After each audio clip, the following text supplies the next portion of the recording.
Welcome to Trunk Nation here on Faction Talk, Sirius XM Channel 103 or the Sirius XM app. Hope you are doing well and having a good Tuesday. For many, the first day of the week. For me as well. It's always nice to get those 3-day weekends. Yesterday, of course, being President's Day holiday. For many, a day off. And for me it was, which was nice. Got to get a little extra downtime. Always nice to have a 4-day work week, so hopefully that was the case for you guys as well. But we're back at it today, live on this Tuesday, 17th day of February, 2026, and we are here to talk rock with you today and throughout the week, live every day, starting at 3 Eastern, noon Pacific, and, of course, anytime live or on demand using the SiriusXM app. Hope you had a good long weekend if you had that, or abbreviated weekend, whatever the case may be, and appreciate you guys hanging with me as always. There's a good amount of news to get into to start the week here. Coming off of the long weekend, there's a good amount of things going on in the world of rock. As far as the weekend was concerned, I saw Criss Angel the other night, who, of course, has become a good friend in recent years and legendary magician. Recently did the whole Kiss deal at the Kennedy Center. And I went to his show the other night, and I went and gave him an award on behalf of the Dio Cancer Fund, which Wendy Dio had asked me to give to him, because Criss does a lot of charitable work for cancer research. He has a young son who had battled cancer, who thankfully is okay. And Criss does tremendous work for pediatric cancer and fundraising and awareness in his shows for it. So Wendy had given me this award to give to him, and I texted him. I said, hey, I want to come down and give you this. So I did, and it was great to see him, and I watched his show, which I hadn't seen in a little bit. And then we talked for a while about his coming shows with Alice Cooper, which, of course, we had him on, and we had Alice on separately, talking about these shows where Criss is developing magic and illusions around Alice Cooper and his band actually playing a live show. So Criss was telling me about some of that. And when he told me, which I had no idea, was that Alice and his band were here much of last week, rehearsing and going through a run-throughs for that coming show. So I was unaware of that because I would have reached out to Alice to come on. But then again, he was here to do rehearsals for the show here with Criss. So anyway, I don't know if it would have worked out schedule-wise, but I had no idea, and I just missed Alice being here. But I think Criss told me there's a total of 9 shows right now over like 3 or 4 weekends.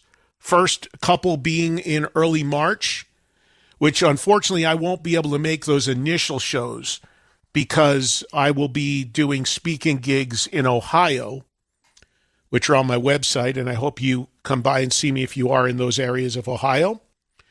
So because of that, I can't make the initial shows, but I'll catch one of those shows before they're done, and I'm actually greatly looking forward to it. I think it's a great idea. I think it's going to be really cool. I know everybody's putting a lot of work into it, and I know Criss is super passionate about it, and he told me a lot about it the other night when I saw him on, was it Saturday? I think it was Saturday night. Yeah, this past Saturday.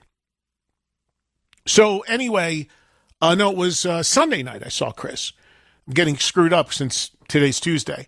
But anyway, it was great to talk to him and get a little insight on those shows, and he wants to come on the air with us in the very near future to give a little update now that they've done a bunch of rehearsals on what this is going to look like. And I believe there's maybe 2 shows left that are not sold out at the theater here in Planet Hollywood that this will be happening. So it's a limited thing. It's not going to go on forever. Alice has a big schedule. Criss has his regular show, Mind Freak, but it's a pretty unique, cool thing.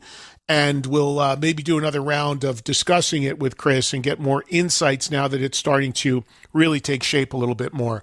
So I'll let you know about that. Saw my buddy Carrot Top the other day, last night. It was always good to visit and check up with him and get caught up with him. Hysterical as usual. He was telling me that he wants to come back on the show. And we'll do this sooner than later. Now, you know, with Carrot Top, we did the Heaven's House Band bit, which was his idea. Now he wants to do a Mount Rushmore show.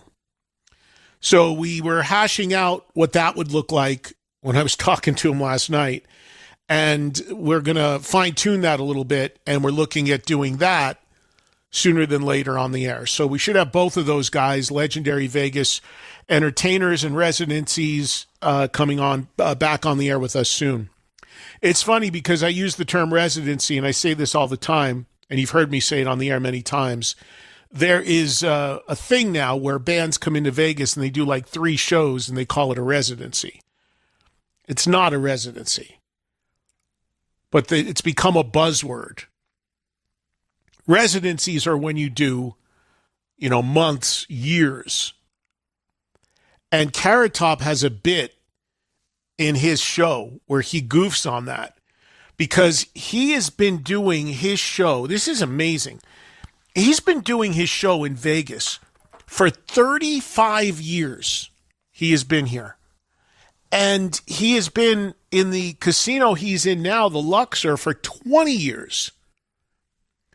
And he puts up on the screen during his concert that he has done 35 years and nearly 20,000 shows in Vegas. And he's like, that's a residency. He goes, Adele comes into town and does 6 shows and says, it's a residency. No, it's not. So I thought that was funny. I was like, yeah, I say the same thing all the time, and I don't do residencies. So it was pretty funny. But anyway, look forward to those guys coming back on. I am still trying to wrangle the Def Leppard guys and hopefully have them on maybe even as soon as this week. I am intentionally holding the rest of this week open because of, as usual, there's a bunch of stuff floating around. So I'm not sure what's, you know, who is or isn't coming on. And there's still some, and I just got a text a minute ago from Vivian Campbell, so I got to follow up on that during the commercial break.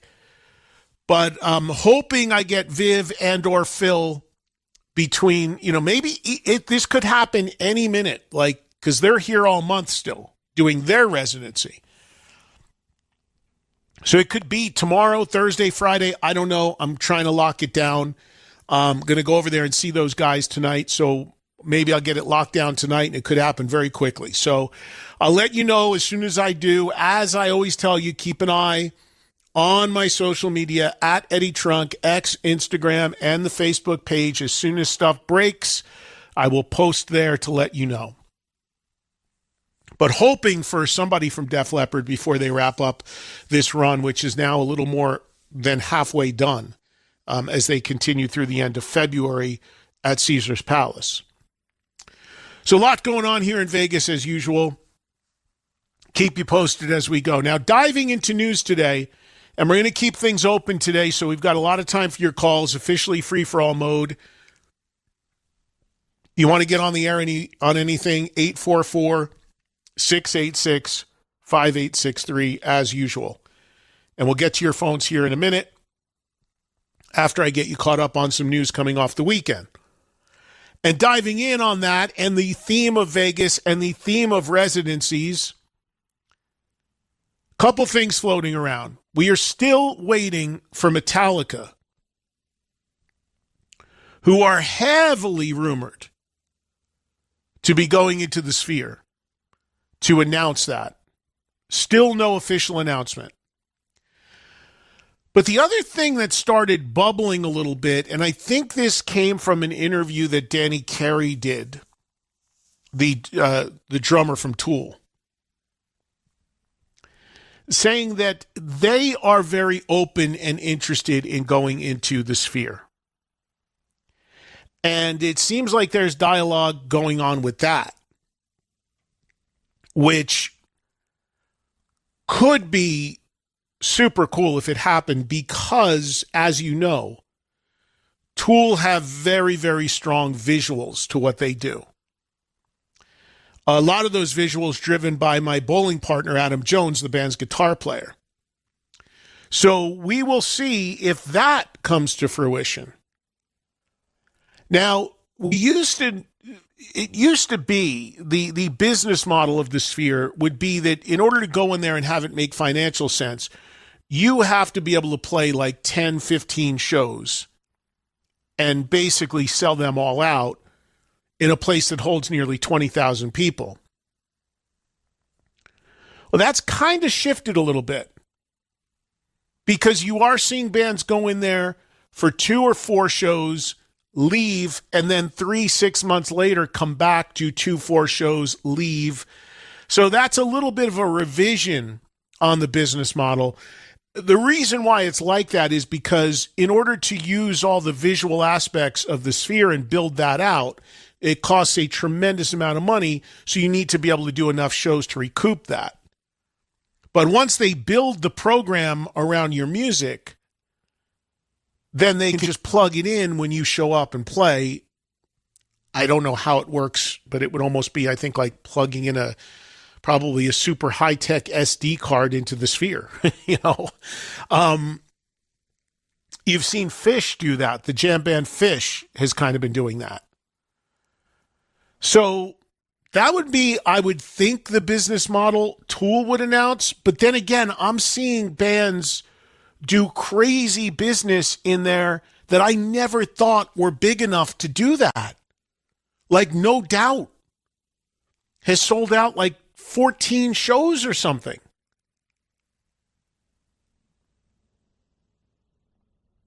So who knows? Maybe they could do a really extensive run. Joel's telling me that the interview that Denny Carey said where this was revealed was on a podcast called Spiral Out. So we'll keep an eye on that and see if Tool ends up going in there. But I think before anything, we're probably going to get a Metallica announcement, and that would make them the first heavy rock band to play there. Again, we're still waiting. And not that it's a huge deal, but we still have not had a heavy rock band go in there, a hard rock band of any kind, and waiting to see who the first will be. I'm still saying odds on it'll be Metallica, but now Tool has entered the discussion. Again, staying with a Vegas theme to open the show, Scorpions, who love Vegas and love playing the theater in Planet Hollywood on a recurring basis, have announced another residency in that same venue. This, I believe, is maybe the 4th, and we've covered them all.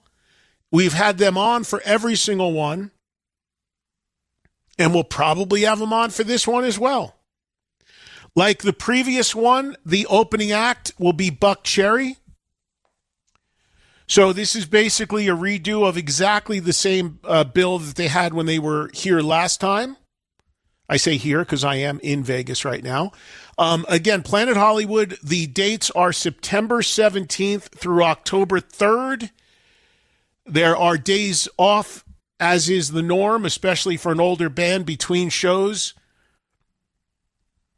So over that run of almost 3 weeks, Scorpions will perform a total of 8 shows spread out in that window. Again, it kicks off September 17th. The general on sale for tickets is this coming Friday.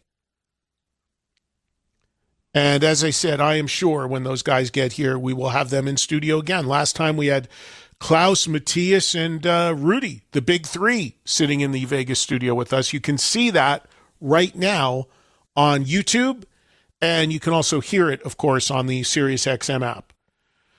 So Scorpions, who have, like I've said many times, especially for older bands, great allure to not tour, not have to get on buses, not have to get on planes, go to one city, one venue, stay there for a few weeks, and have the fans come to you. If you can pull it off, it is a huge deal in terms of saving wear and tear on yourself and also overhead and expense. What else do I have for you today? The Progressive Rock Cruise to the Edge is getting ready to sail. That'll be going out on March 4th. Marillion is your headliner along with Steve Hackett. There are still a few cabins remaining if you want to try to jump on board last minute. I've done Cruise to the Edge in the past, not doing it this time around because right around the corner is Monsters of Rock and Summer of 99. So I've got my cruise schedule pretty packed this year, but looking forward to both of those that I'll be doing coming up.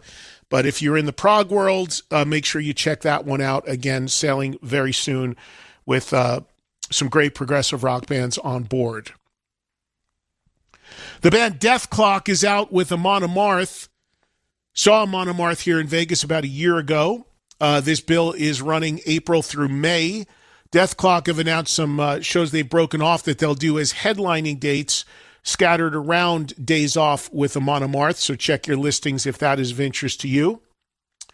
If you remember a few years ago, the Grammys nominated an artist named Poppy in the metal category, which at the time had a lot of us talking and a lot of us trying to figure out what this actually was. Well, she is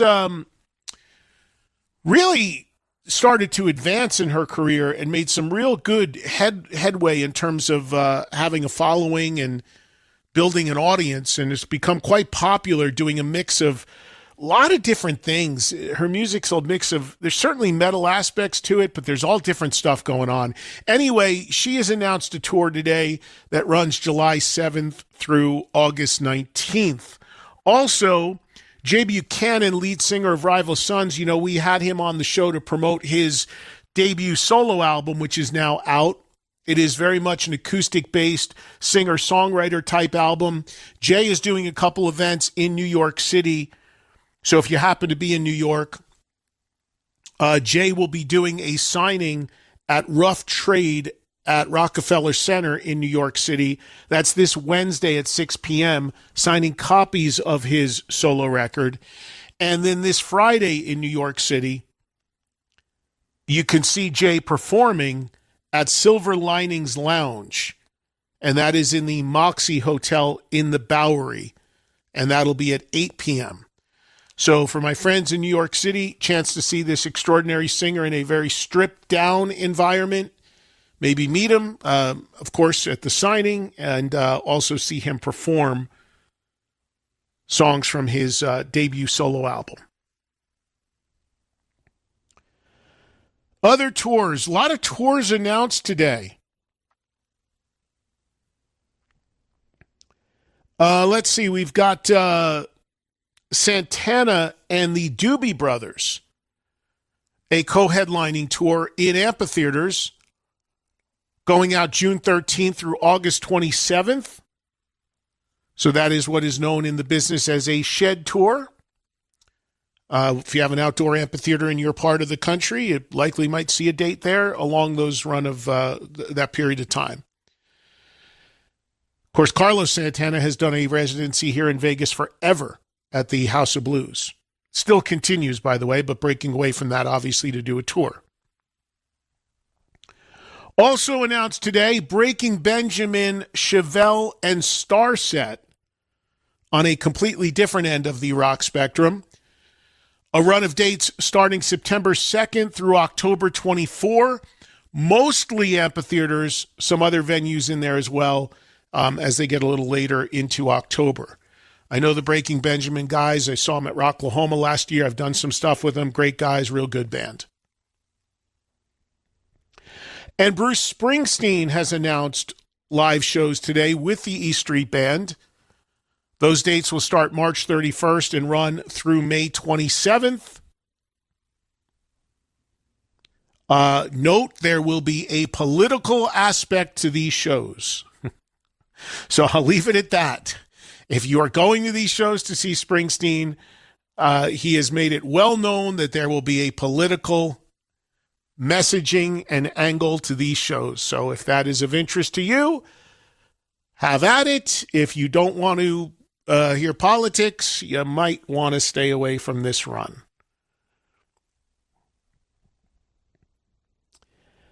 And what else do we have? What else today? Shinedown have announced a new album called 8.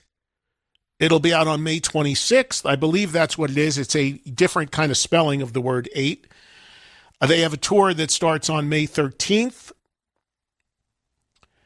And I'm trying to see if I got anything else to share with you coming here off the long weekend. I don't think so. I think that kind of covers what I have. So with that, I will throw it over to Joel. Joel, anything you want to jump in on that I may have just missed? a couple of quick notes. We got another single from the upcoming Michael Sweet record. That record is set to arrive on April 3rd. We also got a music video for the new collaborative track that The Warning put out a week or so ago with Karen Leon, if I said his name correctly. And we have a couple of birthdays today as well. We're saying happy birthday to Ricky Medlock and Billy Joe Armstrong. Oh, both have been guests on this show. We had Billy Joe on for a very extensive conversation a couple years ago, I think that was. And Ricky Medlock, my God, I've known Ricky forever. Back to his, back in his Blackfoot days. He's been on the show a number of times. Of course, Ricky is these days doing Leonard Skinner. You mentioned something else in there, Joel, that I wanted to comment on. Outside of birthdays, I forget what you just said. Either The Warning or Stripers, Michael Sweet's track. The Warning. So The Warning are, I don't know if people realize this, the Warning are the opening act on the Youngblood tour. So Youngblood, who of course is, all the rage right now in certain circles in the rock world, and he was of course on the show not too long ago, and he just won the Grammy for the performance of Changes. He is about to start. I think it's in May the tour starts. A big run of dates that he touched on when he was on with us. They're big venues for him. They're not arenas yet. He's not at arena level, but he's at large theater level for sure.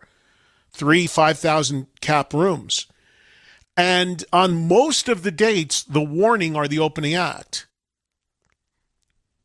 So that is if you think about it, a bill where you've got both bands that are absolutely Youngblood's a solo act, but The Warning a band, both artists on that bill who are heavily touted by some to potentially be like, future, the future of rock sort of thing. So when you have these conversations and people have these concerns, will there ever, who's going to carry the torch? What are the next big bands? I always tell you, I don't worry about that too much because I feel like they're out there. They may not be your cup of tea, but they're out there, and you see them emerge from time to time. Youngblood certainly doing it, and you could make the case in certain markets, The Warning is almost as big. And now they're teaming up together, and most of the shows are already sold out. So, if you are somebody who asks that question, there's a tour going out where two of the bands that are very much at that forefront are going out together and both doing, tremendous business and both rapidly emerging. So I didn't realize that because The Warning are playing. That tour is stopping here in Vegas, and they're playing the same theater that Scorpions do their residency, Inside Planet Hollywood. And I was in that area the other day, and I saw, they got the billboard up with everything coming up. And I saw that on the billboard, and I saw The Warning listed as the opening act. So I didn't know that was the case, and that makes that bill even more of interest for sure. All right, thank you for that, Joel. We have open phones now to start the week. Of course, yesterday we brought you a best of show where we replayed the interview with Bret Michaels talking about Poison going out in 2026, which we now know is not happening, but interesting context on that. And we also replayed in the best of show yesterday the Dee Snider interview with Dee talking about doing the reunion dates this year. And now we know that's not happening. So interesting hearing two interviews promoting things that neither of which are happening, but they thought were going to happen at the time. And Dee has been very open. I told you, Dee sent me a note via social media, and I believe he made his own social media post now. But he sent me a text, Dee did, about a week ago, and told me to share it on the air with you guys because, needless to say, there was concern. Somebody takes a tour down like that, people understandably are concerned for the person and their health. But as Dee was very clear in saying, he is not going anywhere. He's fine. He's not in any sort of imminent health concern. He's not, battling anything, so to speak. He just did not feel like he could give it his all and basically shut it down from the idea of doing the dates. So when he wants to speak more about it, and he may, and he told me he might want to come on and speak more about it, of course we'll have him on. But for now, the Twisted Sister reunion ain't happening, at least for now, and at least with Dee. All right, so 844-686-5863. Oh, yeah, Joel, Dee made a video post over the weekend, said he's not dying, right? Yeah. It turns out it was his House of Hair radio show, but that he posted that clip around, so everyone kind of picked it up. Okay, yeah. I mean, again, he texted me directly, and he said to me, he goes, please, share this with your audience. Go ahead and tell them. Because, again, I get texts from artists all the time. I don't know what's public and what's not, and I never share that stuff unless they tell me it's okay, because otherwise it's private. But, he told me we're going to make that clear because, obviously something of that magnitude comes down. There's concern for the person. Man, are they sick? What are they dealing with? I mean, just for clarity, he was told by doctors that they didn't think it was a good idea that he travel around the world at his age and play a heavy, high-energy rock show. So he was told under doctor's advice to not do it. But it's not one of these deals where he is, thankfully, where he's not diagnosed with something catastrophic or what have you. So he just wants to make sure that gets out there. All right, thank you for that, Joel. So with that, we take our first break. And when we come back, we've got, 90 minutes on this Tuesday to let you guys dig in on anything you want. Listening to Eddie Trunk, the only man that could, in fact, tuna fish. Trunk Nation, SiriusXM Faction Talk. The Bonfire with Big J. Okerson and Robert Kelly. Buddy, I wore a leather jacket in Killbox. It was the worst decision I've ever made. Oh, yeah, dude. Thank God I couldn't zip it. Look like a cow. I couldn't. Someone was like, you should zip that. I go, dude, I can't. At least somebody had to cut that off of you to make a leather jacket. The Bonfire, weeknights at 5 p.m. Eastern on Faction Talk or anytime on the SiriusXM app. The roots of reggae have a home on SiriusXM. Bob Marley's Tough Gang Radio. Music from Bob's lifelong legacy and the music his family continues to make. Bring the islands with you anytime. Bob Marley's Tough Gang Radio. SiriusXM, Channel 19. And at home with the SiriusXM app on your phone, computer, Alexa, TV, or other internet-connected devices. Chuck McDowell, here to save you money with Red Pocket Mobile. With premium 5G plans starting at just $10 a month, you're guaranteed the best combination of service and pricing, period. Plus, Red Pocket gives you all three major 5G networks to choose from for the best coverage you've ever had. Red Pocket Mobile, your new ultimate cell carrier. I see Red Pocket Mobile. Red Pocket Mobile. Oh, Red Pocket Mobile.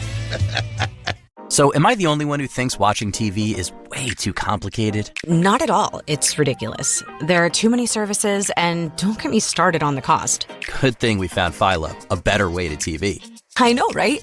For as low as $33 a month, we get the best live channels, MTV, BET, Food Network, plus all the hit movies and shows from AMC+. And since they've added access to HBO Max Basic with ads plan and Discovery Plus to their core package, it's the best deal out there. Now we get to watch all the TV we love with just one subscription. I love that there are no contracts or hidden fees. Just great TV for an affordable price. And come on, how great is their DVR? We can save all our shows, rewatch them for up to a year, and skip the ads. It's a total game changer. Signing up was so easy, too. You just went to philo.tv and locked in the best price. Yep, a few taps for philo.tv, and we were on our way. Well, Philo was the easiest decision we've ever made. Now the hard one is deciding what to binge next. If you're a business owner with salespeople, how in the world could you say no to this offer? The top 20% of your salespeople close 80% of the business. 80% of all sales are closed after the 5th attempt, and 83% of all salespeople don't even ask for the sale once. Did you know that 90% of all salespeople have never even read one sales book? How many sales are being lost each month? Simply because your salespeople are not professionally trained how to sell. Hi, this is the world's top sales trainer, Jason Evans. I'm going to give you a free 45-minute video of pure sales training techniques that will increase your company's sales within days, guaranteed. This could double, even triple your company's sales. This video is closing, handling objections, and more. Just call us and leave us a voicemail with your email address, and we'll send you this amazing video for free. Call 800-500-8320. This is how to close from A to Z for any product or service, regardless of industry, whether you sell face-to-face or over the phone. Call 800-500-8320. That's 800-500-8320. Paid for by Power Sales University. Did you know your life insurance is an asset you can sell? I'm Jay Jackson, CEO of Abacus Life. For almost 20 years, Abacus has been purchasing life insurance policies from seniors just like you. And at abacuspays.com, we've created a free policy value calculator so you can find out the worth of your policy in just seconds. There are no fees and no obligations. Get real value from your life insurance when you need it with Abacus. Learn more at abacuspays.com. Back to real conversation about real bands, playing real instruments, and making real music. Not a laptop in sight. This is Trunk Nation. Never calculated, never scripted. With Eddie Trunk, SiriusXM's Faction Talk. All right, we are back. And we are talking rock with you as we do each and every weekday on Trunk Nation. Man, I hope you guys certainly listened to the last two shows of last week, the Thursday and Friday of last week from LA. Those were, man, I really enjoyed both of those. I hope you guys did as well. I hope you, if you missed them, you go listen to them on the app. But it was awesome spending those 2 days. One day with Zakk Wylde, who was hysterical as usual and a ton of fun. And then, of course, on Friday, Blackie Lawless, who was also great. Blackie's just obviously a different kind of guy in terms of, Zack's out of his mind in a good way. And, Blackie, but, it's just, Blackie's just a smart guy, man. He's just a good dude, and he's a smart guy, and he's got it dialed in at this point in his life and his career is what he wants to do and how he wants to do it, and is willing to talk about anything. I mean, he was great. Both of those were really, really great. Both of those guests, as I expected them to be. So if you missed that, do yourself a favor, go check it out on the app. We do have full video of Zakk. We did not roll video, unfortunately, on Blackie. We just didn't have the staff at the time to do that in LA. But we did do it for Zakk. So eventually there will be full video of that interview. And I talked to Blackie actually over the weekend. He really enjoyed it as well. As I told you guys, he and I have, well, with both of them, I have, as you could tell from listening, we have old history together. We've been known both of those guys forever. But with Blackie, even though I don't talk to him all that often and see him all that often, we go way, way, way back. And when we do, it's like, same deal, like no time has passed, and we get to have some great conversation. So Blackie wants to come back on at some point in the near future. We'll do that because there were so many great calls for him. And obviously, whenever Zach wants to come back on, he can as well. But that was definitely a case where going to LA and getting in studio and having that time to spread out with those guys is exactly what I love to do. And that is the great benefit when you can get artists like that in that kind of setting. I say it all the time. I mean, you get them when they're doing the press junket. You got 15 minutes, then they move on to another outlet, 15 minutes, and it's all selling the bullet points on whatever's being sold at that time. Look, sometimes you got to do that. But when you can, I always try to go and get away from that stuff and get these guys where you could get them for an hour or more and just have them hang. And that's exactly what both of those interviews were. And that's what I'm hoping to be able to do with at least one or two of the Leopard guys. Vivian sent me a text, and he said that he wants to talk to me tonight. He wants to see me tonight here in Vegas, and he said he'll talk to me about figuring something out. So hopefully we'll at least have Viv. But same deal. If we get them, we'll get them for an hour or so and have them hang and let you guys call in and talk to them. As you know, you were able to call in and talk to both Blackie and Zach last week. That's great stuff. And it's something that you don't get all that often, especially on radio. And it's obviously something, that's you can only get when you've got the time with the artists and the relationship. So I was glad we could pull that off the way we did. All right, let's get to the phones. And you guys steer the conversation the rest of the way. We're starting in Sacramento. Rich is our first caller of the week. What's going on, Rich? Hey, Eddie. Thanks for having me on. I just wanted to bring up, you were talking about the Rock Hall snubs last week, and one of the things I didn't hear that I thought would be interesting is the possibility of the MTV VJs being inducted. Rich, I feel very strongly that should happen. I think that it absolutely should happen. And I've actually been pretty vocal about that. And I've said it more than once. And, there's an event that I co-host with some of the original MTV VJs every year. It's in Cancun. It's called The Sands. If you're a regular listener, I broadcast from it as well.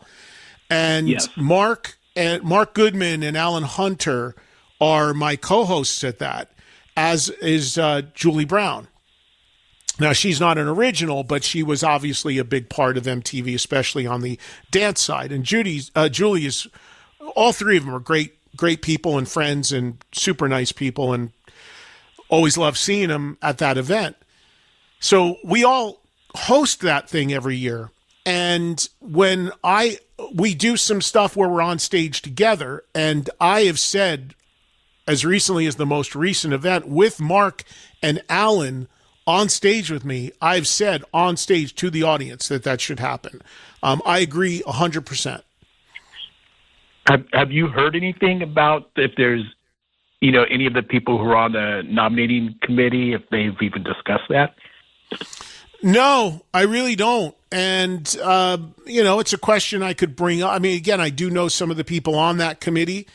And it's next time I talk to them, it's something I could certainly bring up. But I don't know if it's been discussed. But I agree that it should happen. I think that, I don't know, MTV as an entity I don't really know if there's anything like that in the Rock and Roll Hall of Fame, because obviously MTV as an entity should be there. Thank you, Rich, for the call.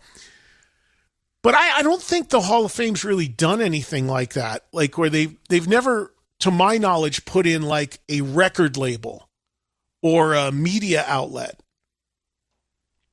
But the people that were a big part of it, like the original MTV VJs, sure.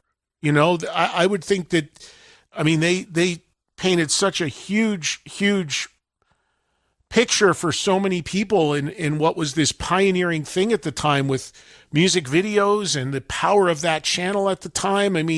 It can't be overstated. So in absence of actually putting MTV as an entity in, which at this point might not even make sense since they've moved for decades now so far away from being a music-driven thing. But certainly the original VJs, I think, should be there. Thank you for the call, Rich. Let's say hi to Randy, who's in Tennessee. Go ahead, Randy. Hey, Eddie Trunk, the Rock and Roll Rebel. How are you, sir? What's going on, Randy? First thing, my condolences to you for losing Ace. Oh, thank you, buddy. I appreciate that, man. It's I got to tell you, I went to see a Kiss tribute band the other day, and it's still kind of just seeing, all these people wearing Ace shirts and obviously seeing the Kiss tribute. It still kind of hit me. It's still impacting me. It's incredible when you think about it. But thank you. I appreciate that. Oh, okay. Second thing, your show was the only reason I keep Sirius XM. Very kind of you, man. Thank you. I hope you find other stuff you like, but I appreciate that. Okay, that brings me to the third thing. Anthony Gomes. I just found this guy on YouTube like 3 or 4 days ago. What's your opinion of him? Because I think he rocks. I'm not familiar with... What's the name again? Anthony Gomes. Not familiar with him. What can you tell me about him? That's blues rock. I mean, this dude is cool. You need to check him out. A younger person or new on the scene? Eddie, I'm not really sure. Like I said, I just stumbled across him on YouTube a few days ago. All right. Well, I appreciate that, Randy. I thank you for listening, and I will seek out and check out Anthony Gomes. I'm not familiar with the artist. He came up during our new band show, but I found out afterwards from our listeners who were making posts online that he's been around for a while. The guy is 55, but it seems like he's starting to make some waves at the moment. Oh, okay. So that was discussed in the favorite new band. Somebody called in with that? Yeah. Yeah, we'll try to do your favorite new artist thing at least every 4 to 6 weeks if we can, because it does resonate, man. It's crazy how that resonates. I told you it resonates with some of these artists that have some sort of label deal or something too, because I heard from some of the labels, hey man, you put us on, you put us on your list of new bands. I go, no. I always have to be clear about that. I'm like, it's not my list. It's coming from my wonderful audience. Thank them, not me. I'm hearing about it from them. Now, in some cases, I know the acts. Some cases, I'm being educated. And then, of course, the flip side of that is the bands that don't make the list. I hear from them too. I thought you liked us. How come we're not on the list? You can't win. The best of intentions, you can't win. My friend who manages Dirty Honey is like, how's Dirty Honey not on that list? I go, they've been on the list. They've been on the show 15 times. People, we all know them now. And yes, they would still be on the list if I took maybe one more call. Someone may have brought them up. It's just who gets through. So as much as it's great to do, there's that aspect of it too, of managing it. Oh, is that right, Joel? People were commenting about the Warning not being on the list? Yeah, it's not like we don't talk about them at all these days. Right. Yeah, we haven't been put onto them for the last 6 to 8 months or anything like that. Because the thing is that, and this is just what happens. Why that happens is because after that show, Joel makes a graphic listing all the bands that came up and got through in the show, and we post it. I posted on my socials. Joel posted on the 2 show socials. And people just read the graphic and don't actually listen to the show. So they have no idea of the context of it. They have no idea that it's a call-in thing driven by the people that get through. And they just think it's a list I made of me promoting those bands. I'm changing. Yeah, it's got to be more clear, because it's just people just see it and like, oh, I wasn't on there. I'm telling you guys, that's just in a microcosm what I deal with, you guys. You can't imagine just the management of misinformation and reading things the wrong way, even with the best of intentions. 844-686-5863. Here's Mark in Florida. Go ahead, Mark. Brother Trunk, love your show, man. Thank you, buddy. So, yeah, 2 great interviews last week, man. I loved them both. I wanted to call and talk to Zach, but I was in Daytona at the races, so I couldn't. But I love your show because you always point me somewhere that I've never been. And I went ahead and got the Dio documentary, and I watched it last night. I got to say, that documentary, in my opinion, is every bit as good as Becoming Led Zeppelin. It's very well done. A lot of good stuff with Ronnie. And I'm on the page with you, man. He should have been in the Rock and Roll Hall of Fame a long time ago. So after I watched the documentary, I found their concert from '77 in Munich. Have you seen that, the Rainbow? Yeah, I've seen it on YouTube. Yeah, the only thing that disappointed me was they didn't play Stargazer, and I looked all over trying to find a live feed of Stargazer, and I found one but without video, and I kind of it's a little, I don't know, hollow without all the orchestration from the original. But I mean, I love seeing Ronnie on stage. That's a great show. He looks fabulous. I love what they're wearing. Richie, I've never been a huge Richie fan, although I love Deep Purple. He's a fabulous guitar player, and it's kind of, I mean, every other song, it's a guitar solo. Yeah. So if you're not old school like me, it gets a little tired, but I loved it. I mean, he did some amazing things on his guitar. And like I said, just to me, that was a great band. My God, if they would have stayed together. But I get the whole thing, you know, he was wanting hits and Ronnie just wanted to do Ronnie's thing.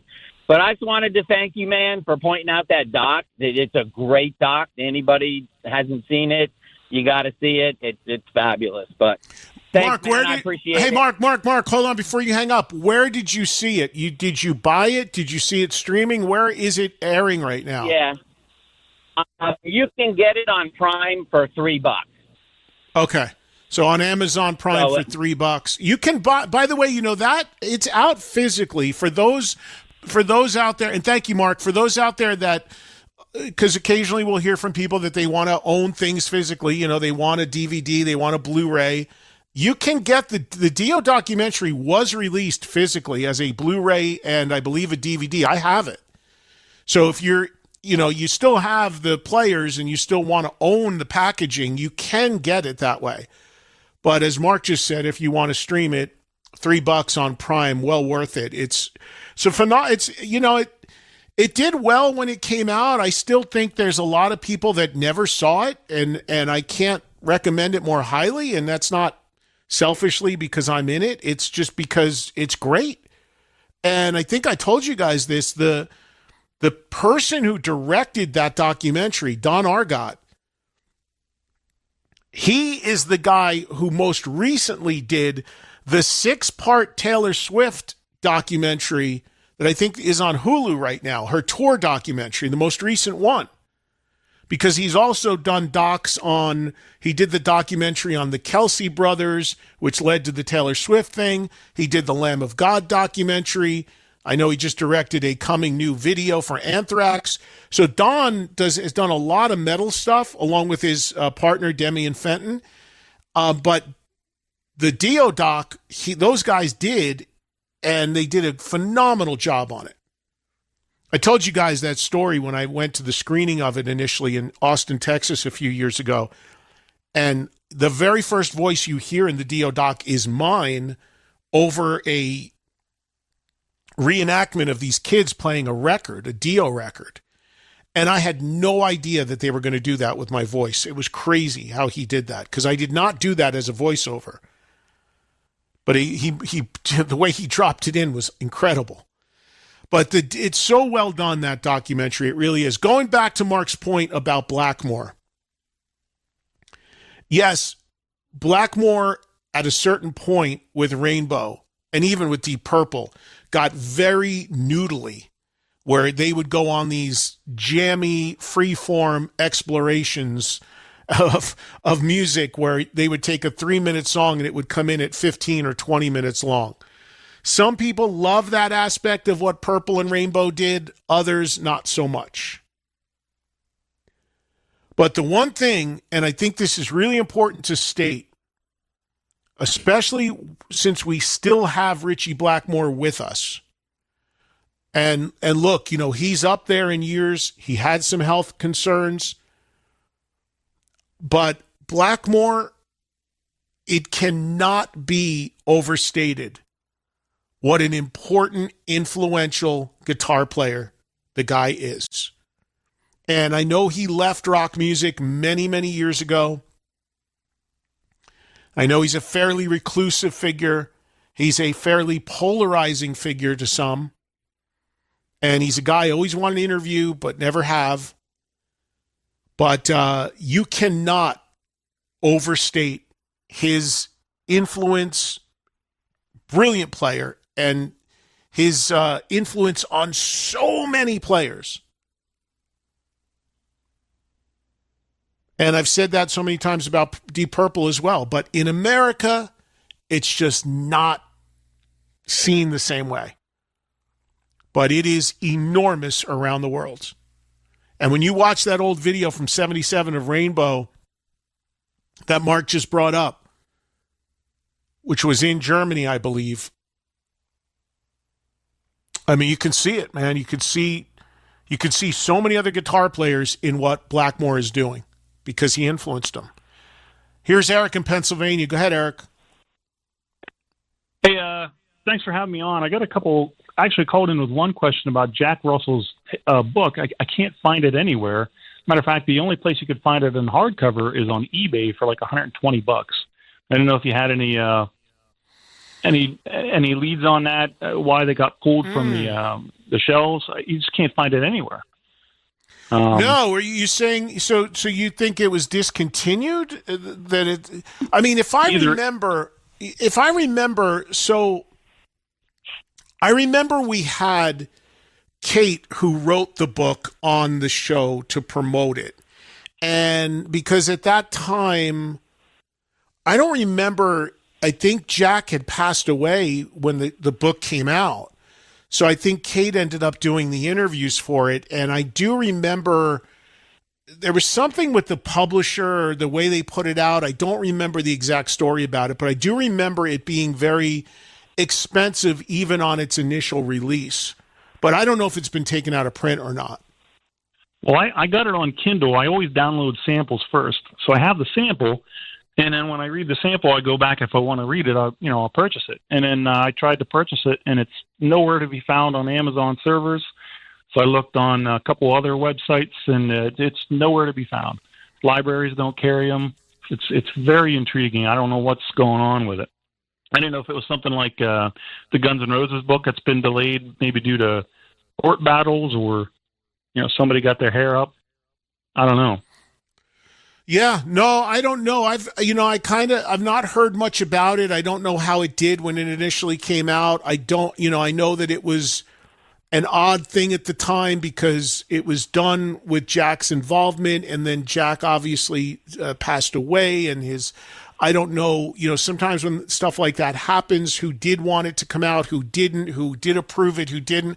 I really don't know all the ins and outs of it. I'll see what I can find out for you, Eric, but I haven't heard much about it at all. That'd be great. I appreciate it, Eddie. I got another question for you about Ace that I've been trying to get in with. We went and saw him in July last year in Clearfield, Pennsylvania. He opened up for Stephen Pearcy, and Vixen was with him, and it was a great show. But my wife and I were concerned when we saw him because he would disappear behind the risers for 2-3 minutes while the band played instrumental solos. And then he would come back out and do a song or two and then disappear. And at the very end of the show, he had to actually be helped out with 2 people on either side of him. And then they kind of stood behind him while he played. And we were like, that doesn't look very good.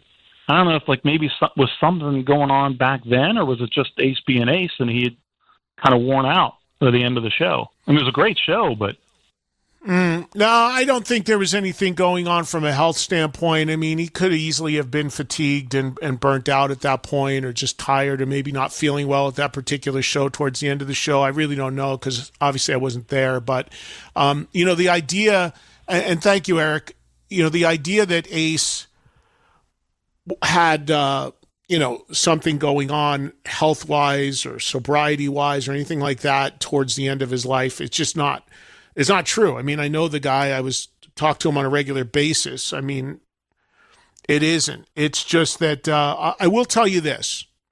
I'll tell you this. He definitely was working way harder and way more than he wanted to at that point in his life. You got to remember, Ace was, 73, I think, when he passed away, right? 73, 74 years old. And look, it's a lot on people that age to do that kind of touring. He is, when you're at that level where you're going out and playing clubs, or maybe on a package on a theater bill, and you're doing what I've told you guys is known as fly dates, where you're not on a bus. You're going, on a Thursday, flying to Phoenix and playing Phoenix on Friday, and then maybe playing in Vegas on Saturday, and you drive 4 hours to Vegas from Phoenix, and you play Saturday, and then on Sunday you fly back. In Ace's case, he was living in New Jersey, cross country, and then you're home for 3 days, and you do it all over again in another city.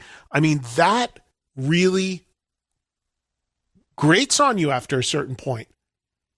That type of travel eats you up. You're on planes every weekend. You're then in a van or a vehicle for anywhere from an hour to 4 to 5 hours. And it really takes its toll. I mean, I'm 12, 13 years younger than Ace. And, I travel a lot. Not consistently like that, but I mean, it gets to, it eats you up after a while. I mean, I'm about to go to Ohio next month, and, I'm flying into, I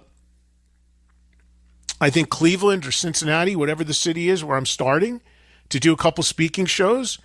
So, I'm going to fly in there, and I'm going to do that gig, and then I'm going to rent a car, and then I'm going to drive, I think, 3 hours to another part of Ohio, do another speaking gig, then fly. Now I do that a few times a year, that kind of thing. But and I'm 12 years younger, and you get tired. And it's a different thing. So, yeah, I mean, I know that for a fact with Ace, because he told me that. I mean, he told me that more than once in the last couple of years. He's like, man, he goes, doing this is really killing me. But look, I'm going to also be honest with you. He had to do it. I mean, it's not a secret. He had some tax issues. He was public about it. So, that's why I talked earlier when I talked about Scorpions coming in for the 4th time doing a residency here in Vegas that was announced today. I mean, that's for those guys who are 80 years old. That's an amazing. Why do you think they keep doing it? One hotel, they take the elevator down, they play, they go back up, they're in their room. And Scorpions, when they do tour, can do it on private planes at a whole different level. So it's just eats and grates on you after a while, and you feel for the guys that have to do it. The natural thing would be like, well, why don't they just retire? Why don't they just, go do something else? And why do they do it? Because, you guys, I told you this so many times, you'd be shocked by this. How many of them have to do it? For financial reasons. And there are artists 10, 15 years younger than Ace who are doing it still every weekend because they have to do it. They've got bills, they've got payments, they've got ex-wives, they've got kids, they've got tax issues. You would be shocked at some of these people that you think are super wealthy and never have to work a day in their life that have to work every weekend for whatever reason. And Ace had to work. By the way, much was made of,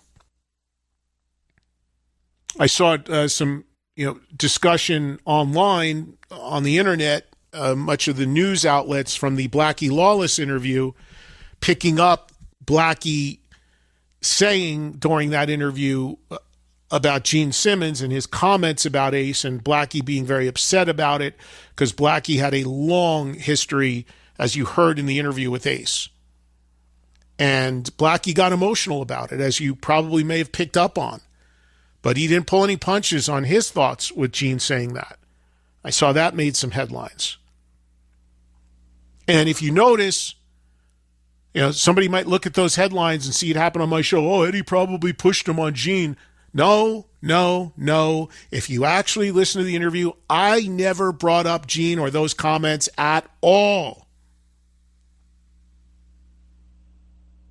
That completely came from Blackie going down that road. So, that was interesting. All right, speaking of shows, coming up for me, I mentioned Ohio. Specifically, if you are in that area, these speaking shows that I'm doing, or I'm doing my own little weekend run, March 6th at the Winchester, which is in Lakewood, and March 7th at Tuck and Reds, which is in Yellow Springs, Ohio. Before that, I'm in Boston on February 26th at the Lansdowne Pub, hosting the Ultimate Shredder for charity. The two speaking shows in Ohio, the two gigs in Ohio are speaking Q&A shows. The show in Boston, the thing in Boston is me just hosting a guitar shred deal for charity. So hope to see you if you are in those cities, as those are really like my first things in the new year, getting out there and doing some stuff. Let's do a break. 844-686-5863 is our number. We got a lot of calls still coming up. See what directions we go into and what we get into with you guys. Eddie Trunk is so rock and roll. His blood type is drop D. Trunk Nation on SiriusXM's Faction Talk, Channel 103. Hip-hop's legacy lives in its many voices. Celebrate Black History Month with an exclusive SiriusXM channel that takes you through decades of the culture. The 500 most essential rap tracks of all time.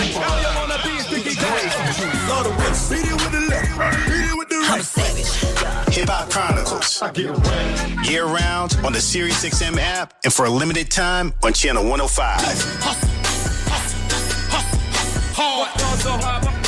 In shady times, let there be light. And let there be drag. RuPaul's Drag Race is back with a glowing new season. And you can watch all the queens shine on MTV with Philo. Philo's the most affordable way to watch the new season live and has everything a true superfan needs in one subscription. Get all the top channels, including MTV, VH1, TLC, and BET. A library of over 85,000 movies and shows. And a way to save all your favorites and rewatch them for a year. All for just $33 a month. Access to HBO Max Basic with ads plan, AMC Plus, and Discovery Plus is also included in the core package. And best of all, if you sign up today at Philo.tv, you'll get $8 off your first month. There can only be one winner on the all-new season of RuPaul's Drag Race on MTV. So sign up at Philo.tv. That's PHILO.tv to find out who will take the crown. Well, the holidays have come and gone once again, but if you've forgotten to get that special someone in your life a gift, well, Mint Mobile is extending their holiday offer of half off unlimited wireless. So here's the idea. You get it now, you call it an early present for next year. What do you have to lose? Visit mintmobile.com/radio. Limited time 50% off regular price for new customers. Upfront payment required. $45 for 3 months, $90 for 6 months, or $180 for 12-month plan. Taxes and fees extra. Speeds may slow after 50 gigabytes per month when network is busy. See terms. It was one of the biggest disasters the city had ever seen. Entire neighborhoods gone. Hundreds of families with nowhere to go. Unsure if they'd ever be able to rebuild. But Habitat for Humanity of Greater Los Angeles is returning these families home. Rebuilding not just homes, but hope. Delivering critical supplies, funding repairs, and even building new homes with those who lost everything. The work has started, but it's not yet done. Join us as we rebuild LA. Learn more at habitatla.org. Hear that? That's the sound of your life. Perfectly imperfect. Beating in rhythm to the world you've created. But every time you drive after drinking, the music gets drowned out. Your life sounds pretty great. Don't let a buzz ruin it. Buzz driving is drunk driving. Don't drive buzzed. A message from NHTSA and the Ad Council. If society collapsed tomorrow, how long would your family last? If you run out of food, probably not very long. That's why over 3 million American families trust My Patriot Supply for preparedness. Right now, you can get their best-selling 3-month food kit for $100 off. It's 3 months worth of real, hearty meals that give you 2,000 calories a day and last up to 25 years. Go to MyPatriotSupply.com to get your 3-month kit for $100 off. The discount won't last long, so go to MyPatriotSupply.com today. That's MyPatriotSupply.com. Sirius XM Faction Talk. Here to get my Trunk Nation medication, baby.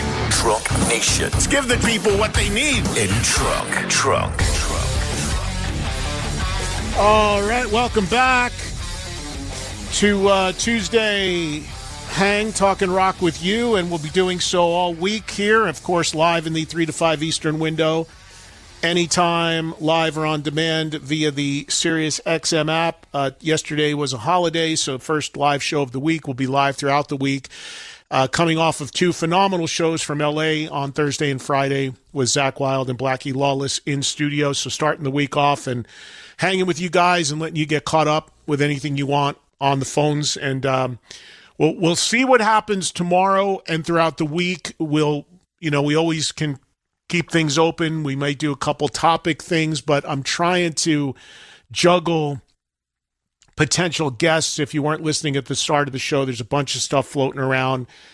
Chris Angel wants to come back on. Carrot Top might come back on. And also I'm working to get a couple of the Def Leppard guys on, but it's all just could come down last minute. So I'm trying to keep things loose and adjust as needed. I also reached out to Joan Jett, who is here in Vegas right now. She's in the middle of a run of dates at the House of Blues that continue through this week. She is, her camp did get back to me. She is not doing interviews currently. They were nice enough to invite me out to come see her, though. I may end up doing that at some point this week. I'd love to have Joan on. We've never had her on. But I've asked, and they're always super cool, and they always tell me to come out to a show, but they've been holding her back really from doing much press, so we'll see if that changes at some point. But the offer was there, and they were nice enough to get back to me and ask me to come out to the show, so I'll try to make that. Okay, let's go to Randy. He's joining us from Ohio today. Go ahead, Randy, you're on the air. Hey, Eddie. Hey, I wanted to talk about Rock Hall Snubs, and number one, I'm passionate about Phil Collins. It makes no sense. I mean, I know he's in with Genesis, but what makes no sense is they got Peter Gabriel in his solo, but not Phil Collins. No sense. And one can make an argument that Genesis wouldn't be in if it wasn't for Phil Collins. I mean, he elevated Genesis to that level that they got to once he became the lead singer, and but then that 81 Face Value album, I mean, he should be in just for In the Air Tonight with that gated drum sound. That alone should put him in. But the real reason, yeah. Well, Randy, no, it's all good. I agree with you 110%. I mean, I say this when we did the snubs. I take my personal taste hat off when we do that, and I don't drive around listening to Phil Collins records. It just wasn't my thing because I like hard rock, but I agree 110% with what you're saying. I don't know if I agree with the part about Genesis wouldn't be there without Phil Collins, because Genesis was huge in the progressive rock world and then obviously crossed over and became more pop leaning, and they had their success, no doubt. But I will say this, I think Phil Collins as a solo artist is bigger than Genesis or Peter Gabriel solo. I mean, I don't even think it's probably close in terms of albums sold and hits. So I couldn't agree. I couldn't agree more. I mean, I'm shocked it hasn't happened. And he's up there in age, and he's not healthy. So get it done now. Yeah, he won't play. There's no way he'll play just because of his health. But I mean, the dude's got Emmys and Grammys. He's a producer. He's a drummer. He's a singer. I mean, what else do you need to get in the Rock and Roll Hall of Fame? But that's a side thing. The main reason I called is the Rock Hall has this thing. It's the Ahmet Ertegun Award, where they award producers and promoters, and I mean, you guys like Bill Graham's in there, Dick Clark's in there, Brian Epstein is in the Rock Hall through this Ahmet Ertegun Award or the Ertegun Award. Peter Grant is not there, and that blows my mind, because that dude changed the game with the Yardbirds and Led Zeppelin and Bad Company, and I mean, he changed the business model on how artists get paid and everything. I just don't understand how Peter Grant's not in there under that award. And then, speaking of that award, I mean, you could put guys like Doc McGee in there. Another one I think should be in there under that award would be like Bob Geldof, just for Live Aid alone. I mean, there's all kinds of. I mean, I know I'm geeking out. I'm getting away from the artist and the bands and stuff, but that kind of stuff's important too. And I don't get Peter Grant not being in there. It makes no sense. Yeah, I was not aware of that. I'm aware of that category and aware of that award, which is more for the business side. That maybe that's an award where somebody brought up earlier the original MTV VJs. Maybe that is kind of their angle, and if they ever did it, I don't know. But yes, I would agree on all. Randy, I don't always agree 100% on everything all the callers say, but I would agree 100% on everything you've said on this call. So thank you for that. Peter Grant was obviously, without a doubt, an innovator. And as Randy alluded to, changed the business. He was the guy that swung the live business to the lion's share of the money going to the artist. It wasn't like that before. He wouldn't let Led Zeppelin play. He changed some of the stuff in the merchandising. He was, I believe, one of the first people to have his artists develop their own record label with Swan Song. So, yeah, he was absolutely an innovator. I was not aware he was not in there, but he absolutely should be. I agree on all that he said. I don't know how that works. I don't know if that's brought into the nominating committee and they vote on that, or that's just done individually, because that doesn't go to the voters. That doesn't go to the voting panel. It's just something that they say, we're doing this year, we're doing this year. Over the weekend, another thing that I did was I was interviewed to contribute to a book that's being done right now on another very, very influential manager from that period, and that is Bill Aucoin. Bill Aucoin, as most Kiss fans know, was the architect of Kiss. And he also went on to manage a bunch of other acts as well. And he, I know that his partner, Roman, has been on a crusade to get him acknowledgement by the Rock and Roll Hall of Fame. I told Roman I think that's difficult because Bill's best known band by far is his work with Kiss. And we know that Kiss was snubbed for years going into the Rock and Roll Hall of Fame. So by extension, this isn't right, but by extension, I got a feeling that it's probably going to be a stretch to get their manager in. But in addition to Kiss, Bill Aucoin worked with Billy Idol. He worked with Billy Squier early on with Billy's first band, Piper. Worked with a band called Stars that should have been huge, that wasn't. So, Bill built a pretty impressive empire. Before managing Kiss, he was a producer on a music TV show. But anyway, there's an autobiography being done on him right now. Not autobiography. It's obviously Bill died a number of years ago. So it's being written. It's a biography done on him. And they interviewed me for it over the weekend. I didn't know Bill well. I met him a few times. We had one experience together where I met him at a lunch. So I didn't know him well, but they just wanted some perspective from me on it, which I was happy to do. But there are a lot of people that fit into that sort of category. If you listen to the Howard Stern show here on Sirius XM, they've been beating the drum over there a little bit on Howard being put into the Rock and Roll Hall of Fame because of the mark he's made in radio, which is obviously significant, and all the music and interview stuff he's done in that world and the performances and stuff. And I don't think that is something you could argue either. So, yeah, it'd be nice if those kind of subcategories got a little bit more refined and a little broader in some of the people they end up putting in there, because there's some people that definitely made these huge contributions that are not necessarily performers themselves. Let's say hi to Trucker Mike, who's joining us in Calgary today. Hi, Mike. Hey, Eddie. How you doing, buddy? Thanks for taking my call. Thank you, buddy. You betcha. Hey, I got a top 5 suggestion. I don't know if you've done this before, but how about a top 5 Eddie Trunk best interviews through your whole career? You pick 5 of them. Me or the audience? Well, us. But we have to pick 5 of your best interviews that you've had through your whole career. So the audience calls in and tells me what they think are my 5 favorite interviews that I've ever done in my career. It's a call-in show from the audience. It's not me giving my 5. Yes. Right. That's right. From us. Yeah. And then I got to throw down. Okay. Throw down best rock. What year in rock? 86 or 87? Because there was a lot of big albums that came out in 86 and 87, so which is your best year? I don't know. I just thought maybe that might be fun, too.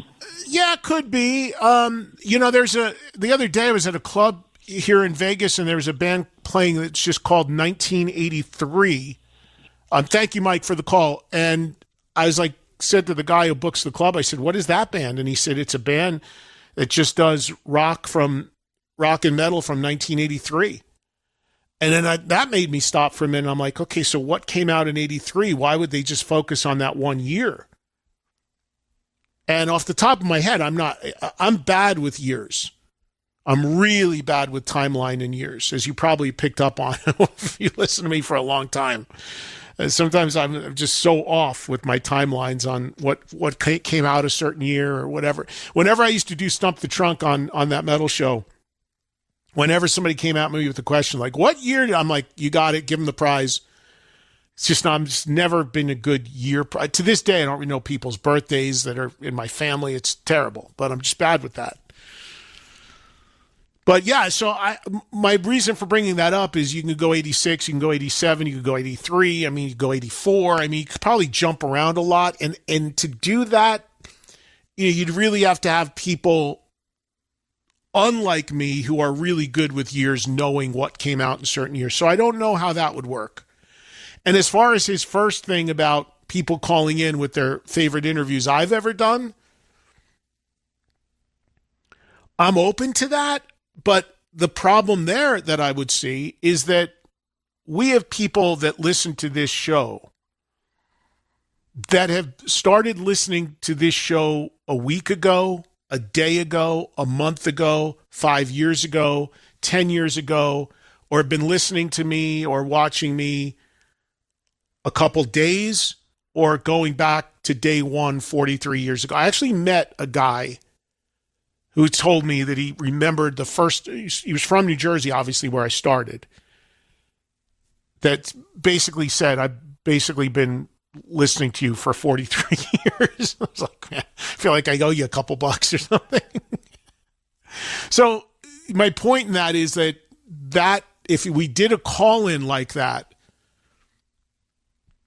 that would be very skewed by what you were exposed to, because Mike said to do it based on my whole career.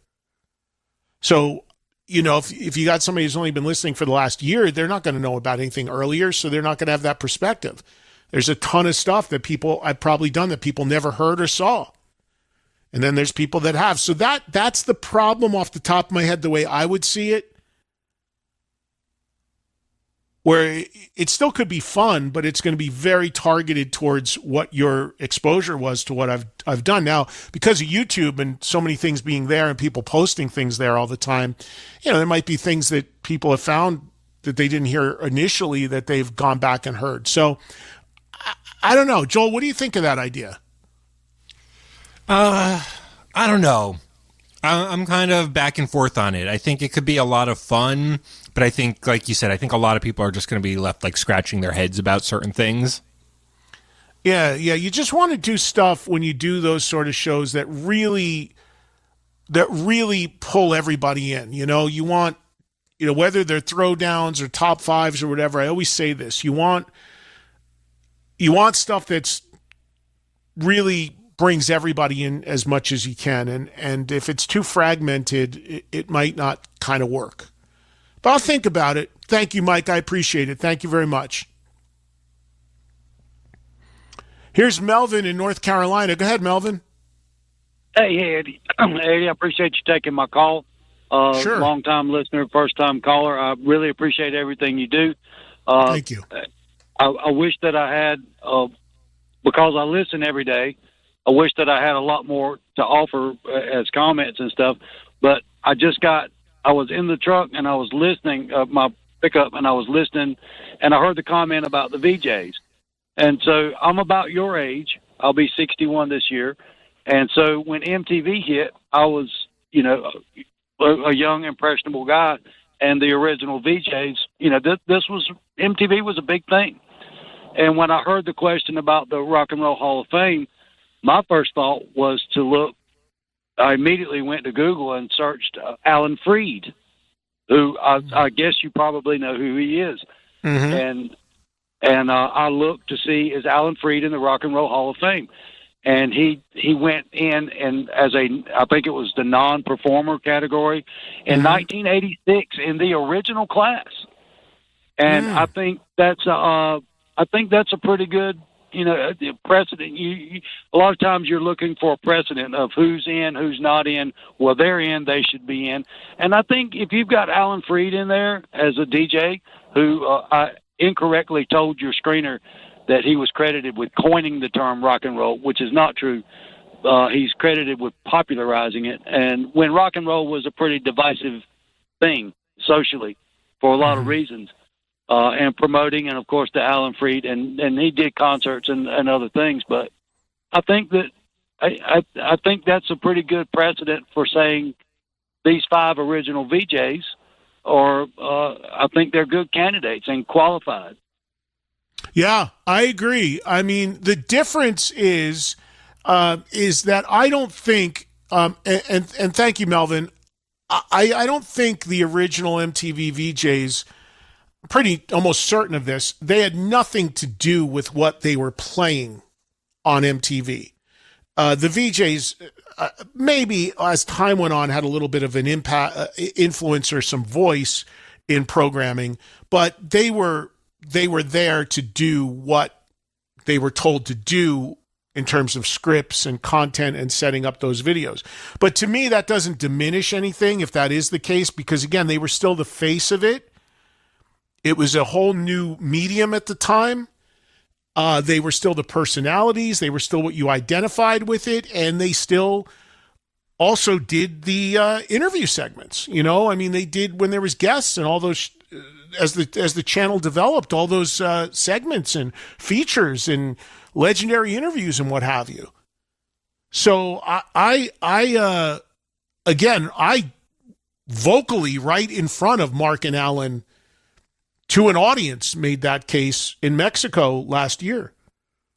Now, of course, nobody in that audience and Mark and Alan have nothing to do with it. They just said thank you and whatever, but they've heard it, you know, but again, it's a weird thing for them. They can't, they're not going to campaign for themselves really. But it would be Mark and Alan, who are both friends. Mark, of course, many of them work right here on this channel, on Sirius XM, have shows on various music channels. Nina Blackwood, Martha Quinn, and the late J.J. Jackson. That's the original ones. And then the other question becomes, if you ever did do that, do you cut it there or do you go to the next wave? I think you probably, with all respect to the people that came after, you probably cut it with those 5 because that was the original thing.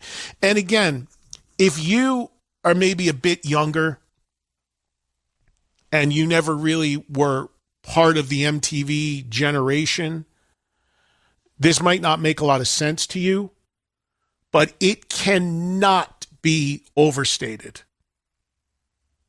Here in America, I know for our Canadian listeners, it wasn't the same thing. You had your own thing there. But here in America, it cannot be overstated the impact and importance of MTV on all genres of music. Initially, predominantly rock, but on all genres as it evolved. And it instantly would sell records. And radio, very quickly it flipped where MTV was following radio and radio started following MTV.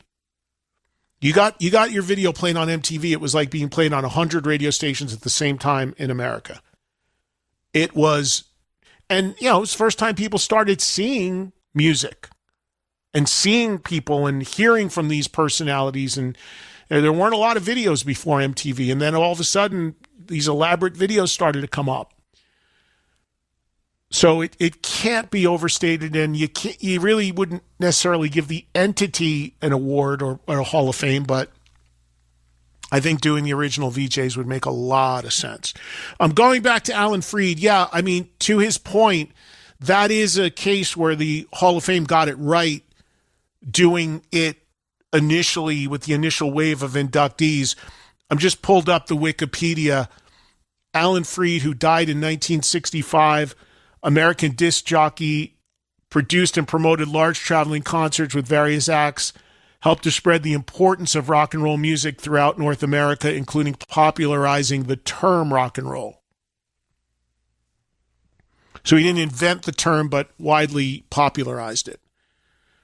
He was inducted into the Rock and Roll Hall of Fame. His role in breaking down racial barriers in U.S. pop culture in the 50s by leading white and black kids to listen to the same music, put the radio personality at the vanguard, and made him a really important figure, according to the executive director of the Rock and Roll Hall of Fame. So yeah, that is obviously deserved and would slot into that category, no question.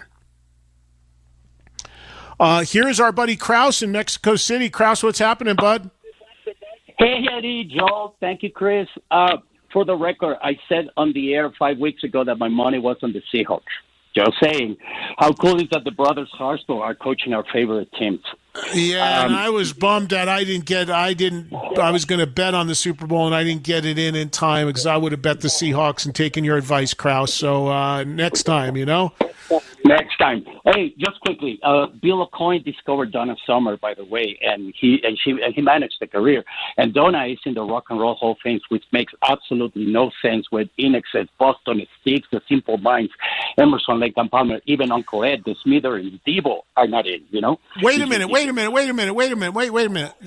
Bill O'Coin managed Donna Summer? I didn't know that. Absolutely. I know Donna Summer was on Casablanca at one point, but I didn't know he worked with her in that way as a manager. He had something to do with Giorgio Moroder and him. So he was. I know all that stuff was tied to Casablanca because Casablanca obviously launched with Kiss and Bill managed, Kiss. So there was a close connection there. But I didn't know that Bill was involved in any way with Donna because I watched the Donna Summer doc and I don't remember that coming up. So, Joel, Google that for me and see if you see anything. Right. Maybe I'm wrong. I'm just confusing that it was Casablanca. Anyways, really quick, I agree with everything you said about the Warning Tour. I'm super excited about that tour. I'm going to spend my birthday on May 22nd at the Greek Theater in LA, which, by the way, I agree completely with you about the decibel level on that venue. I'm going to spend my birthday with my kids, the girls, Youngblood and Rudy, and I personally love the idea so much that I put the offer to get the date for Mexico City. But what I really Well, wait a minute, Kraus. Right before the Greek, I think, is the night they're here in Vegas, right? Right. I think we should tell Rudy so you can go. Yeah, if I'm here, I definitely want to go because I've not seen either act live, and I definitely want to see the Warning. And I'd love to, having had them on, I'd love to meet the ladies as well. So yeah, we'll try to make that happen. Yeah. A day later or 2 days later, they're playing the Greek, and it's my birthday, so I'm going to spend it. And I'm hoping to win the date for Mexico City because I want to be the promoter for that date. But what I really wanted to share with everybody on the air is on February 6th, the girls put a new single out with this guy, Karim Leon. And by the way, Joe, you pronounced the name correctly. Karim Leon is the biggest artist in the world of Regional Mexicano. Regional Mexicano, for argument's sake, is the Mexican country music. Karim is so big that he actually played Coachella main stage, which doesn't mean anything. And I'm sorry, Golden Boys, I'm going to get banned from the show, but it's the same thing. It doesn't matter. I was so afraid to listen to that single because I despise Regional Mexicano so much as I despise reggaeton, which is what Bad Bunny mumbles to it, But last night I couldn't sleep. It was 4 a.m. in the morning. I put the headphones and I cracked the volume, and I heard I Just Need to Be Loved by You by Karim Leon and The Warning. My God, it blew my mind. Rudy, our friend Rudy Joyford, the manager, kudos, my friend. The single is absolutely outstanding, and please, everybody in the audience, go listen to the single, see the video, support new groups, It's fantastic. It's fantastic. No question. Kraus, I got to run. I got to hit a break. Thank you, buddy. Yeah, I will. We talked about the track last week when it was released, so I've not had a chance to listen to it, but we did talk about it. Kraus is like our Mexican correspondent. He lives in Mexico. He's from Mexico, of course. He's also a promoter there, so he gives us a lot of good information when he calls in. And he was our tie to getting the Warning on because he's friends with their manager. Okay, so let me see but Kraus saying that Donna Summer, what's it say, Joel? Donna Summer, Bill Aucoin and Donna Summer were key figures at Casablanca. Yeah, that I know. Correct. Yeah, I'm not seeing anything about having managed or worked work together other than being there at the same time. This is just from a surface level Google search, so I'd have to do some deeper dives, but I'm not seeing much connection there other than being there together. Yeah, I would know if Bill had something to do with Donna Summer. So Kraus, a lot of good information, but that one you're off on. The connection is that both Kiss and Donna Summer at one point were signed to Casablanca. And, of course, Bill Aucoin managing Kiss, which was pretty much at one point, for a long time, the biggest act on that, at the time, new label, would have, maybe loosely been, because he had a band on the label, Donna Summer probably at one point also one of the biggest acts on Casablanca. But Bill Aucoin didn't have anything to do with Donna Summer. I don't think Bill managed... I don't know if he managed any other acts on Casablanca. He managed other acts. Managed a band called New England, but they were not on Casablanca. Managed a band, as I mentioned, Piper, which was Billy Squier's first band. They were on A&M. Managed Stars. They were on Capitol. So you could see there was diversity among the labels of the acts that Bill managed, which is normally the case with the manager. Not exclusively, but that's not on. That's usually how it works because the manager's just looking for the best deal when they're shopping an act. For the act, it's not any real loyalty to the label. They may have acts on multiple different labels. When I worked in artist management, which working for a company that did it, which was early 90s. It was a company called Loud and Proud based in Brooklyn. We had 6 bands that we represented on 6 different labels. We had White Lion on Atlantic. We had Overkill on Megaforce. We had Taiketo on Geffen. We had Tora Tora on A&M. We had Mitch Malloy on RCA. And we had Eric Gales, who I just saw the other day, but at the time who was like a 16-year-old kid, and he was on Elektra. So that's, that just the way that all worked out. But this is the point in talking about Bill Aucoin, when I was talking about that book, which is still a far way from coming out. But in the interview, I said, I think one of the things that hurts Bill is that as impactful as he was with KISS and groundbreaking with his ideas, he never really had another act nearly as big as KISS. Billy Idol started to get big, but then Billy Idol went on to other management after a certain point. So that's the, but you can almost say the same thing about Peter Grant with how big Led Zeppelin was. And there's one other piece of that. And I brought this up in the book. When you're an artist manager and you have one giant band that's going to command so much of your attention and needs so much of your attention, and then you're all of a sudden you say, oh, you know what? I want to bring in another band, third band, fourth band, right? As those younger bands or developing bands, you've got to give them attention. Now you're taking your eye off, at least it's perceived, you're taking your eye off the main band, the band that put you on the map. And that main band doesn't like that. All of a sudden your manager's starting to give attention to these other acts that they're trying to develop. And you're like, wait a minute, I'm the one paying all your bills. I'm the one that puts you on the map. You don't take a second away from me. And it becomes a real power struggle.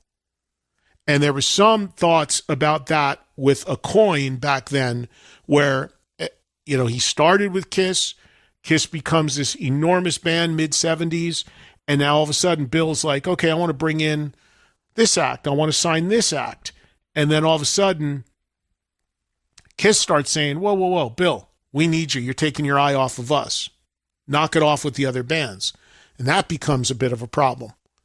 That's a fact that sometimes artist managers face. They don't want to keep their eggs all in one basket, even as big as one band is. They want to build a company, most of them.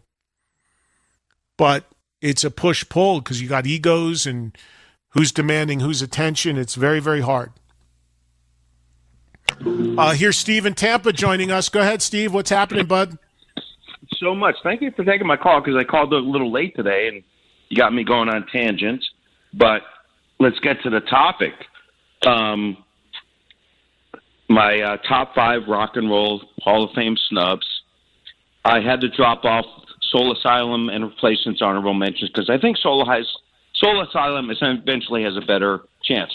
Number 5, Connie Francis died last year. First woman to get a number 1 record on Billboard. Had 3 number 1s between the late 50s and early 60s. She died. She's a Jersey girl, died in South Florida. Number 4, Graham Parsons. Country music, country rock wouldn't be what it is without him. Excuse me. Grand Funk, number 3. Number 2, New York Dolls. Can you guess my number 1? Well, you just took the Replacements out of it, right? Yeah. Because, I think Soul Asylum should be ahead of them, and I wanted to get Connie Francis in this year because she passed away, and she was really the first woman rock and roll icon, or pop music. And if they got Chaka Khan, I mean, come on. But Grand Funk, New York Dolls, number 2, and who's number 1, buddy? You know it. Hailing from Boston, I'll save your time. Jay Giles Band, radio hits. Right. Talking about MTV, I mean, radio hits, 2 different eras, got me, along with them and Aerosmith, got me into blues. Like, if nobody's going to say it, I have to do it every year. Jay Giles, Steve, Giles they've came been up. nominated 4 or 5 They times. came up, right? Yeah, they came up a couple times, right? Well, they did. I think they've not been nominated 3 times. Jay Giles, the namesake, is dead. Like, stop. How big were Jay Giles? Yeah, let alone on MTV and radio all the time before. Come on. Yeah, no, I wouldn't fight you on that. That's definitely one. I see that happening at some point. I'll tell you this, and thank you as always, Steve. I'll tell you this. Here, I don't agree with Steve, and he might be surprised by this. I actually think the replacements. So Steve was, when he was talking about snubs, he was doing he pulled Replacements and Soul Asylum off his top 5 because he doesn't think they're there yet. But he's saying he thinks Soul Asylum would get there before Replacements. I disagree. Now I love Soul Asylum way more personally in terms of music and songs than the Replacements. Nothing against the Replacements, but I'm just more of a Soul Asylum fan by a large margin, by a wide margin. But again, I take my fan hat off when we do the Hall of Fame snub stuff. And I will tell you that I think 100% that if either gets there, Replacements have the edge by a mile. Both bands from same area of the country, Minneapolis area, but I just think that although Soul Asylum had more commercial success, Replacements never had really a hit single. A little bit here and there, but nothing that's like a major across-the-board hit single. Soul Asylum did, Runaway Train. And then also had some other pretty big songs. Same album, Black Gold, Somebody to Shove. Next album, Misery. So they had a little radio run. Nothing bigger than Runaway Train, though. Replacements didn't have that, but the reason why I think Replacements would absolutely get in way quicker and way more of a chance than Soul Asylum is because the Replacements would be looked at more as the influential kind of trendy pick. I just think that there's a cred thing with with Replacements that would get there before. And Paul Westerberg went on to have some success after Replacements. So I just feel like if either of those bands are going, Replacements would go way before Soul Asylum would even enter the conversation. And if I'm not mistaken, and maybe Joel can mention this, check this, I'm pretty sure Replacements have been on a ballot. I know for a fact Soul Asylum never were. So that would also support what I'm saying. And Joel just told me Jay Giles, to Steve's point, nominated 5 times. Still not in. That's crazy. So they are very much in the conversation, but they are not getting the votes from the voting panel. Replacements were on a ballot 1 time in 2014. Soul Asylum never on a ballot. So then there you go. That supports also what I just said. Replacements haven't come up in 12 years, but they at least got to the ballot. Soul Asylum never did, and I doubt ever will. But Jay Giles, 5 times nominated, not in. The Susan Lucci of the Rock and Roll Hall of Fame, if you know that reference. For those that don't know, Susan Lucci was a soap opera actress who was nominated, I don't know what it was, an Emmy or something, never nominated 30 times and never got one or something until the very, very end. Oh my God. I didn't know we were going to get so much Rock and Roll Hall of Fame spillover stuff today, but again, that's the beauty of open phones, man. Anything goes. It's all good. You never know what's going to, people have been sitting on or stewing on. Here's Mike in Arizona. Go ahead, Mike. Hey, Eddie, what's going on, man? Nice to meet you, buddy. You too, Mike. Thanks. Hey, dude, you're going to be in the vicinity here of Yuma at Winter Haven. We're going to be doing Cheap Trick. Yes. I think April. Yes. And I've Tesla there. I've seen Ace. I've seen a Foreigner. Seen quite a few bands there. But I was just wondering if I'm going to be able to meet you. And what do you think of that venue as far as the audio and the sound quality? But that's so the date is April 25th. And tell me, Mike, maybe you can help me out. Give me the proper pronunciation of the name of that casino. Quichan. Quichan. Thank you, because I always butcher it. Quichan. Yeah, it's across the river from, I live in Yuma, Arizona, so it's just across the river, which obviously is basically California, so it's like minutes. But yeah, man, I'm really looking forward to that show, and hoping I can meet you, man. And one last thing, do you think I should buy the tickets that day, and I don't even know how much they are, man, but at this point, I'm just like, should I wait, or do I buy them now? But yeah, no, a show like that, I mean, the tickets prices aren't going to fluctuate all that much. I think you could buy them whenever they're available, and there probably isn't an expensive ticket either. So I would jump in whenever you want to jump in. But yeah, Mike, as far as meeting me, man, I will be there, and I'm out and about walking around. So come find me, man. I mean, I'll intro the band, and then I'll be out in the crowd with everybody else watching the show, and I'll be easy to spot. So just come by and say hello. I look forward to meeting you, man. No problem at all. And I'm gonna have an Ace T-shirt on, dude, from that show. All right, cool. Yeah, come say hi. I appreciate it, Mike. I look forward to seeing you on the 25th. Thanks for taking my call, Eddie. It's a pleasure to meet you. You Bye, too, man. Oh, sorry, I didn't mean to cut you off. I look forward to seeing you there, man. In Yuma, as he said, it's actually technically it's in California. It's right on the border, but the casino is actually in a city called Winter Haven, California. But it's like a mile over the border from, and the market is considered Yuma, Arizona.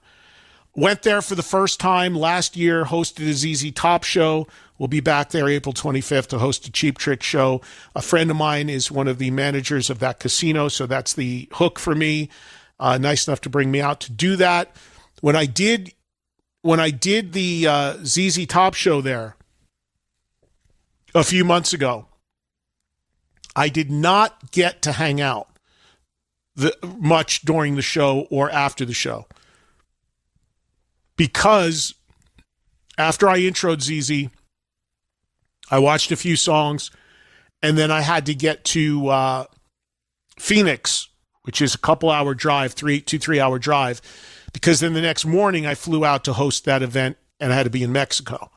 So this time is different, though, because I don't have to go running out right after I do the stage intro. So I will be there for all of the Cheap Trick show and be hanging. So you'll definitely find me if you attend that. Thank you. I'll see you there.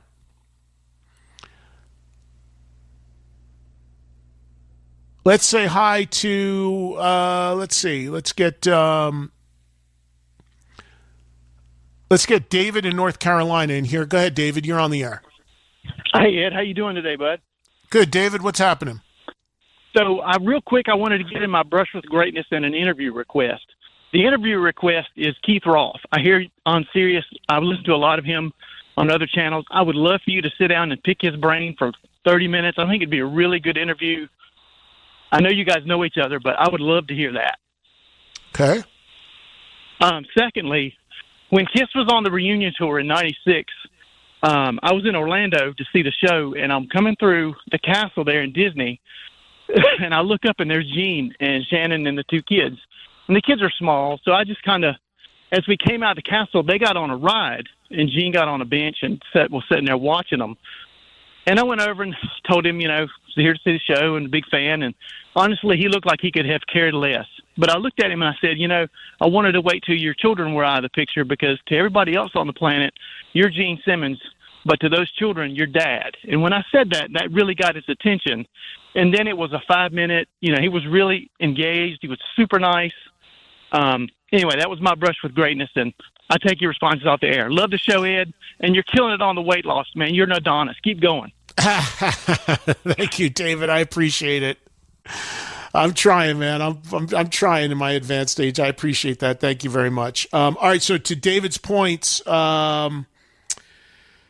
Keith is a old friend of mine from New Jersey. My gosh, Keith and I have known each other long before he was ever on Sirius XM. But he's a buddy. He has been on the show in the past. I had him sit in a couple times with me. Perhaps you didn't hear it. Maybe not so much a traditional interview, but more of a hang, which is what we do when we get together and see each other. It is just a download of us just sharing and telling stories and what have you. And more than happy to do that with him when the next opportunity presents. So no issue there. Another guy I get asked about a lot in that context is Pinfield, who, same deal. I've known Matt forever.